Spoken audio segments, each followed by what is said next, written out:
Bila kita nampak raut wajah orang yang tenang cerah, maka ketenangan bukan pada wajahnya. Bila nampak orang melangkahkan kaki dengan tenang penuh wibawa, maka ketenangan bukan pada kakinya. Bila tampak ayunan tangannya tak tergesa-gesa, maka bahagia bukan pada tangannya. Di mana letak bahagia itu? Ala fil jasadi mutrah. Ketahuilah dalam jasad ada segumpal, ada sekepal, ada sesuap. Idza salahat salahal jasadu kulluh. Kalau yang segumpal itu baik, maka yang lain ikut menjadi baik. Wa idza fasadat fasadal jasadu kulluh. Kalau yang segumpal itu rusak, maka dia pun ikut menjadi rusak.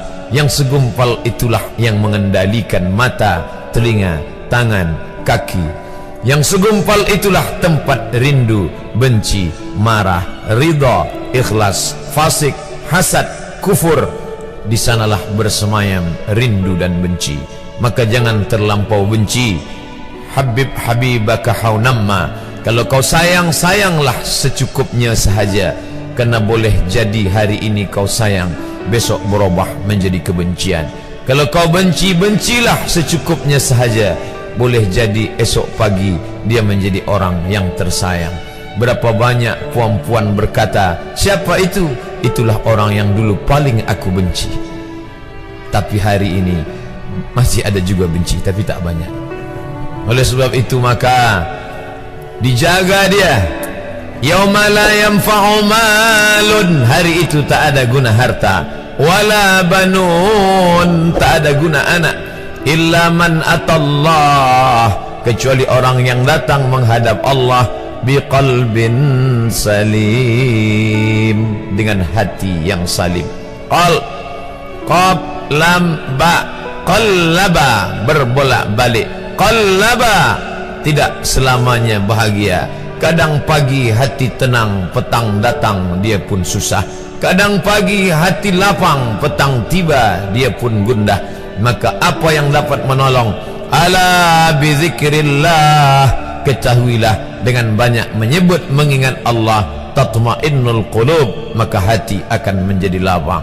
Qalbul mu'min baina asabi'ir rahman, hati orang beriman berada di antara jari jemari kuasa Rahman. Kalau dia hendak, dia balikkan yang senang menjadi susah.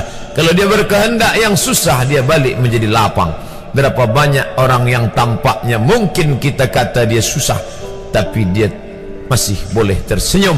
Sebaliknya orang yang menurut pandangan zahir kita cukup segala, makan, pakai, tapi tampaknya kesenangan tak pernah singgah. Apa sebab? Kerana hati milik Allah.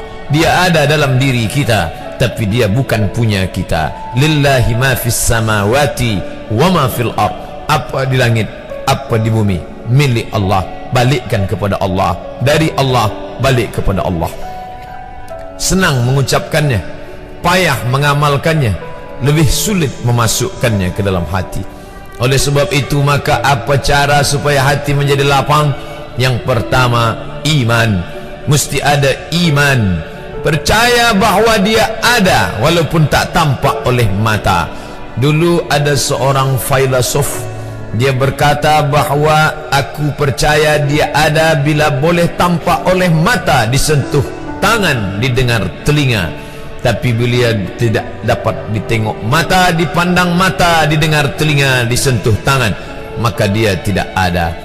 Inilah orang-orang yang berfaham wujudiyah. Wujud ada, mikrofon ada, mimbar ada, orang ada, kerana aku boleh menatap dengan mata, mendengar suara dengan telinga, bersapa tangan dengan alat yang diciptakan Allah Subhanahu wa ta'ala. Tapi kita mengenal dia bukan kerana rupa. Bahkan bila kita pejam mata nampak berbagai macam rupa, itukah dia? Bukan. Walam yakul lahu kufuwan ahad. Bila kita pandang tengah malam tampak bermacam warna rupa, itukah dia? Ma khatara bibalik fallahu laisa kadzalik. Apa yang terlintas di hatimu, maka dia tidaklah seperti itu. Dia tak dapat dipandang dengan mata. La tudrikuhul absaru, dia tak dapat ditangkap mata. Wa huwa yudrikul absara, dialah yang dapat menatap mata. Jangankan dia, wajah kita pun kita tak boleh melihatnya. Siapa yang boleh melihat wajahnya?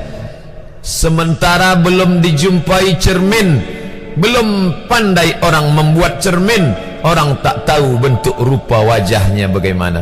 Sampai suatu hari dia dalam perjalanan panjang, dia tengok ada pohonan rindang, lalu kemudian dia berteduh di bawah pohon rindang, menghindar dari panas terik matahari.